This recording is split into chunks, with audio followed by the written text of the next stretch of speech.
Welcome to the Next Level interview series, where we combine expert strategies with powerful automation to help you take your business to the next level. I'm Kim Roth. I'm a business automation strategist and the founder of Allura Connections and Tech Simple Solutions. I have 20 years in corporate IT, and that has showed me that the best solutions feel like magic: simple, seamless, and reliable. And that's exactly why I created this series. I'm on a mission to help you simplify your software, streamline your systems, and scale without having to hire a huge team. Today, I'm thrilled to welcome learning experience designer Renee Koster. She is going to share her brilliant strategies for creating engaging courses that actually get completed. So Renee, welcome. Before we dive in too far, could you share a bit about your background and how you got started with learning design? Sure. Thanks for having me, Kim. So I started out, my path has not been a straight one. I started out studying anthropology. And so that gave me a really interesting insight onto how people work in society and how they learn and how they think. But then I went into education. I studied elementary and middle school ed. I was a substitute teacher for a while, went back anthropology, specifically archaeology, and I worked on a field crew and I was a crew chief. So I got to train people out in the field, which was still education in a way. Went back to grad school and became an adjunct instructor for first year students at a college. And I was also their advisor. So I got to work with them in the classroom, but then also guide them through those first 2 years of college and figuring out where they wanted to go and what they wanted to do in the world. But then when I had my family, I stepped back from work and eventually wanted to get back into work, but I wanted to be home. So I looked around and found learning experience design, and it just seemed perfect with everything that I had done before, all the teaching and training. It just felt like the right move. So that's how I got here. So I think you are the first archaeologist I've ever met. It's always a it's always a TV or a movie career. Yeah. So what made you decide to do that initially? I was so right out of college, my first job was on that team as just a crew member. Mhm. And I just fell in love with the field work. And people joke, about, oh, people always ask you if you watched Indiana Jones as a kid? And I did.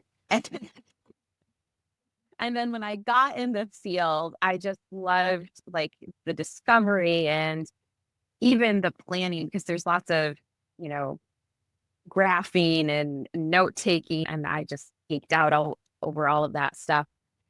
And yeah, so I decided to go back to school for it for a while. And yeah, I miss the field work, but not so much the being in the office or the lab. Yeah. I think a lot of us have, found our way into our own business because we wanted to be able to spend more time with our family and kind of create our own hours and, build a business that, supports our family too and supports us with what we love to do. So, yeah. So when I first started in the online space, I always said I was kind of like a course junkie because I took so many courses because I didn't even know like this whole online world existed. And I became a beach body coach and bought into, the time freedom and creating my own business. And they made it sound so much easier than what it actually is. Dude, like business over here. What was your experience with some of the first courses that you took and then your thoughts behind how they could have made them better? Oh, wow. I remember the first one I ever bought was actually for proofreading. And I never made it through. My very first course, I never made it through because it was so long and dry. It was completely self-paced and there wasn't any community built around it. And You're kind of yeah, by yourself trying to make your way through it. yeah. Yeah. And then when you were going through that, what were you thinking? Like, how could he have made it better or she made it better? Yeah, I'm trying to think back. Well, just in general. Yeah, you In like that general, yeah. individual. Yeah, in general, like, I felt like there could have been more excitement. Like, it didn't come across as the person who created it was excited about their own work. Okay. Like, it felt like I'm just gonna make this thing as quickly as possible and get it out to as many people as possible. It felt like a quantity over quality type of course. And not that it was useful, Mhm. but it just wasn't something that was going to keep me engaged enough to follow through with it. Mhm. Yeah. Where you kinda had to force your way kind Yeah. of through it in order to get to the end. Yeah. Mhm. It's always good information. I mean, courses always put out really good information, but if they lose our attention halfway through, then it's really hard, like, especially for me, like, if I get so far and I'm like, "Man, I don't feel like I'm learning anything," or it's just really Mhm. hard to get through it, it's really hard for me to come back to it later. Yes. Yeah. Yeah. And I think that's a related issue is that there was just too much in the one course. If it had been broken into smaller, scalable pieces, it probably would have been much easier to retain attention and follow through, not just for me, but other people. Mhm. So when you work with clients, I think you have something that you call like a milestone Yeah. strategy.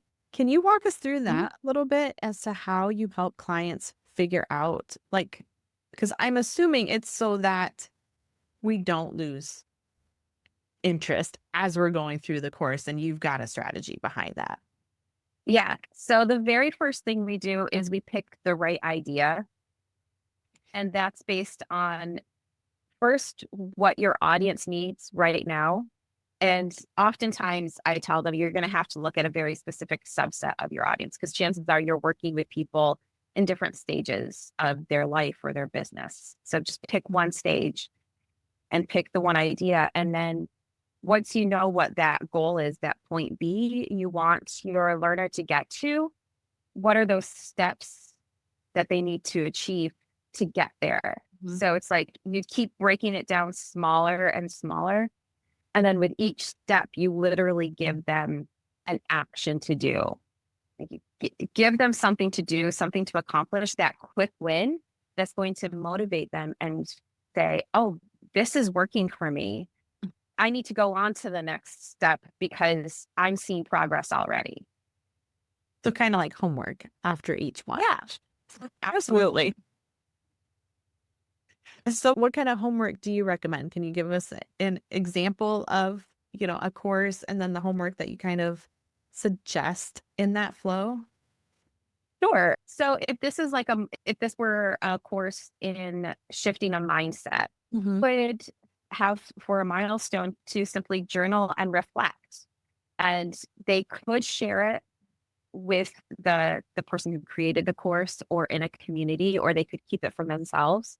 But I think a journaling or reflecting Mhm. for that type of course would be ideal. Mhm. But if it was something like if it's a course on getting your website ready, Mhm. well, then you give them a very specific task to do within their website building. Mhm.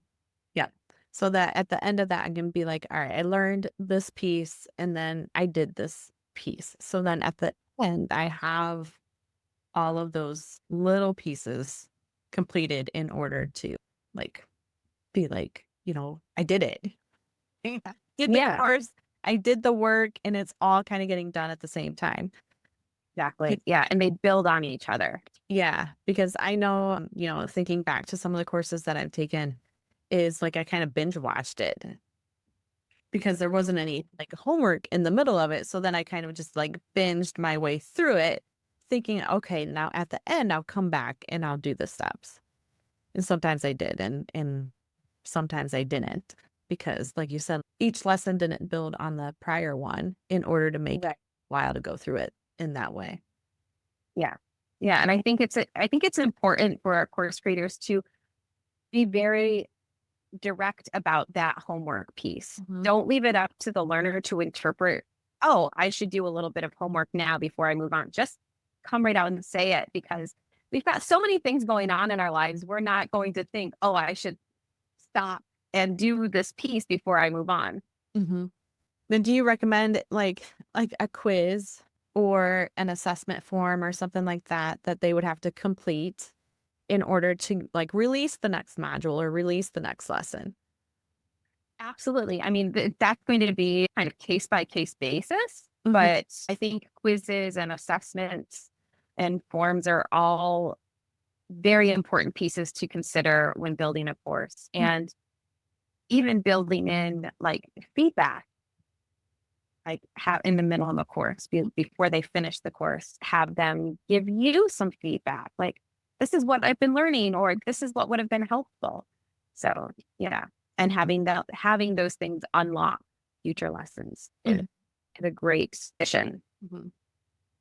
Now, what do you think about like gamification with points and a leaderboard? Because I've heard both ways. I've heard people say that it's great and it really helps engagement, but I've also heard people say that some you have members that look at the scoreboard and think, well, I'm never going to get up there, or they're embarrassed about their score.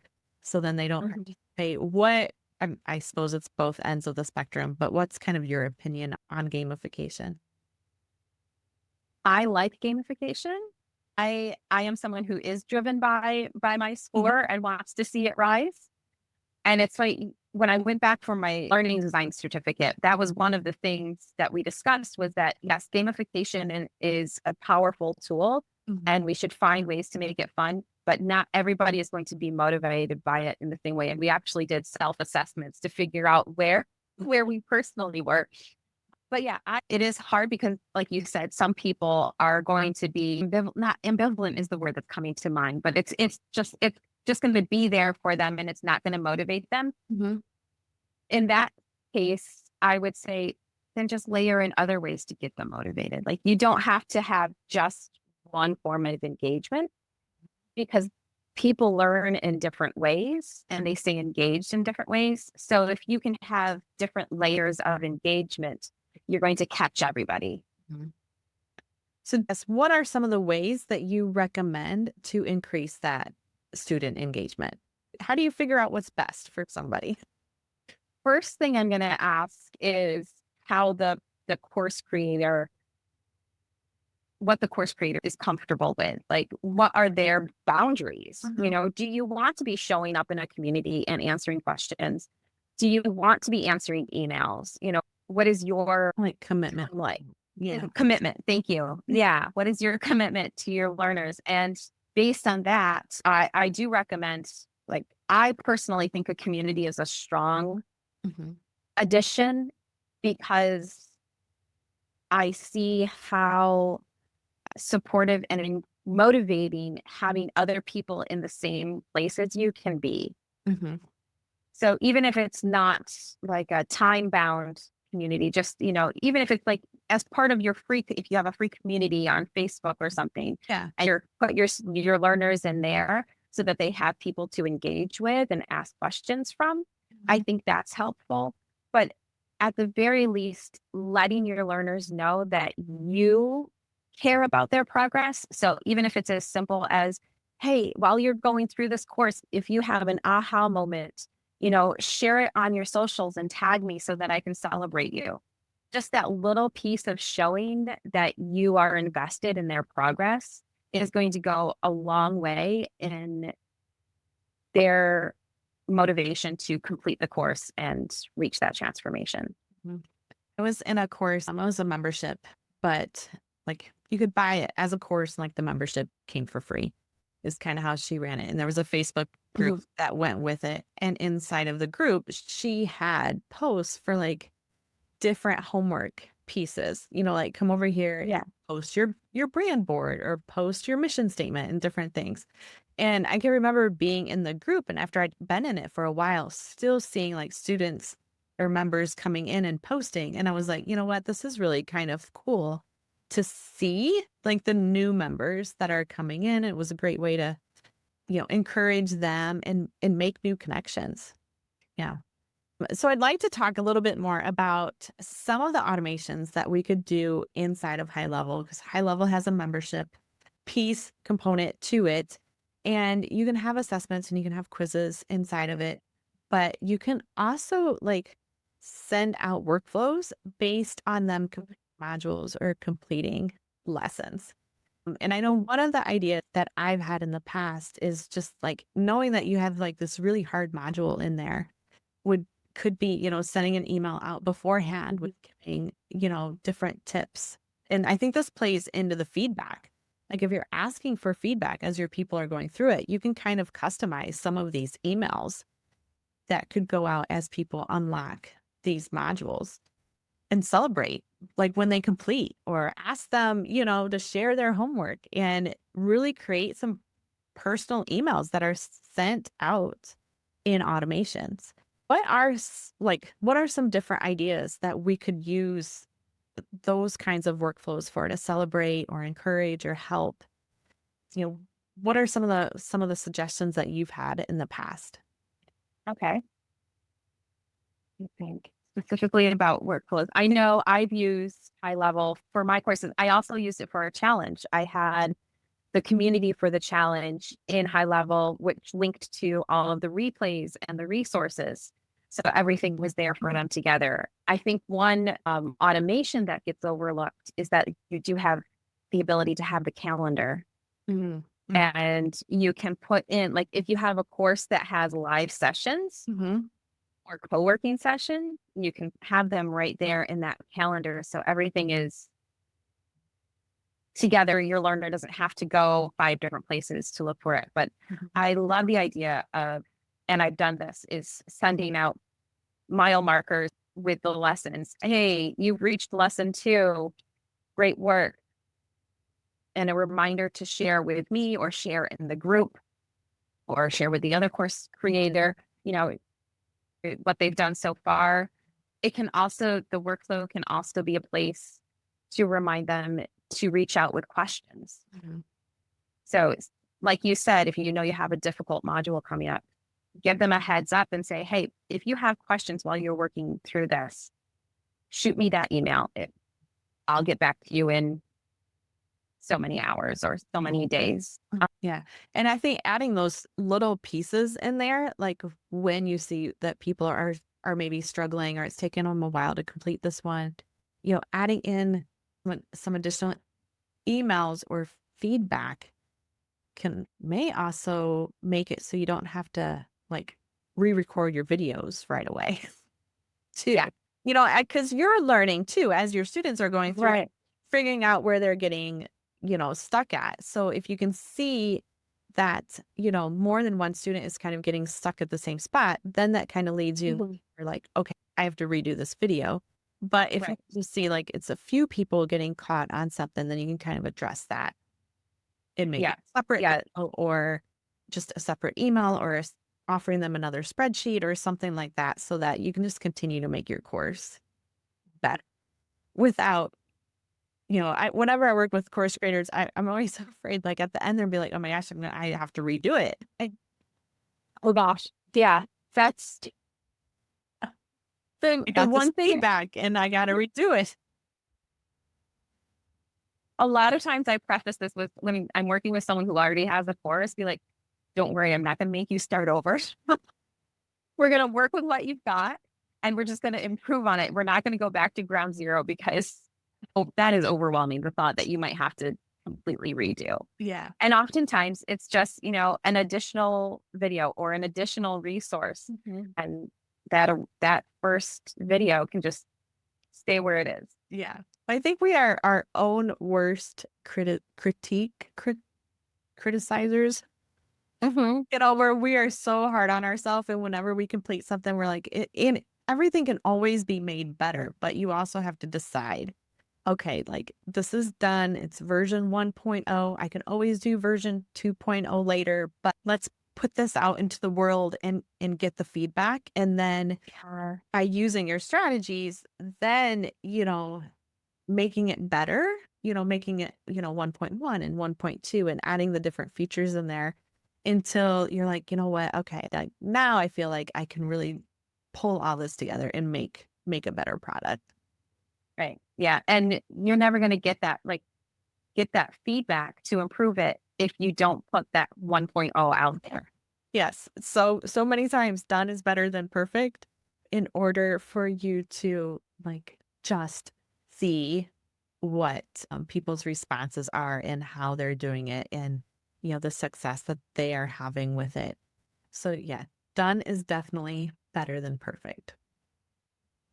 So do you have any last advice for somebody who is thinking about building a course? Where should they start besides reaching out to you? They start by asking what transformation do they want to help people with? I think that's the biggest when you come into creating a course with purpose and from a place to serve, it's going to motivate you to complete the design of the course because it's not just the learners who have trouble creating courses. I've seen people who have trouble designing their own course. So make sure it's something that's going to sustain you and also serve your audience. And when you pick that one idea from that place, the other pieces will start to follow. One thing I think I should add, because I know as I've worked with course creators, is that we always want to provide more, like Yes, more and more and more. And we think that that makes the course better, but it could also make the course confusing. absolutely. Yes, information overload for both for both the creator and the learner because trying to cram all of your knowledge into one course, I always feel like it's better to have small, scalable, buildable, smaller courses than one overarching course because then it's more digestible. There's a reason why people, were told to set a 10-minute timer and not a 60-minute timer, right? It's the same thing when you're learning. 10 minutes is like the perfect time. Yeah. And then you re-engage with an activity or a question or Mhm. Yeah, because when you said like you made the comment like one idea, and it's so easy to bring in all of our ideas and then create really long videos and really long courses with a lot of videos to it. And if you're just focused on one thing and teaching that one thing really good in that course, then yeah, you can always add on another course or add on a bonus course and just make it easy to digest and get your message across. Yeah. So thank you, Renee, for sharing so much of your knowledge with us. I appreciate you. I know so many of us want to create a course. I know it's kind of been on my radar. It kind of sits out there, but it's a little intimidating too, to go and create it and put all of that together. So I love all of the information that you shared with us. And for anybody that wants to learn more about Renee, her information is here with this video wherever you're watching it. So follow her on social, get on her email list. She shares incredible gold nuggets all the time. And if you're watching and never want to miss another episode in this next level interview series, click the link that comes with this video and get on my email list. Even if you don't want one more freebie, you can reply back to any email I send you and ask me anything. Remember, business growth doesn't have to mean more complexity or longer hours. Strategic automations that work for you will take your business to the next level. Thank you for joining us.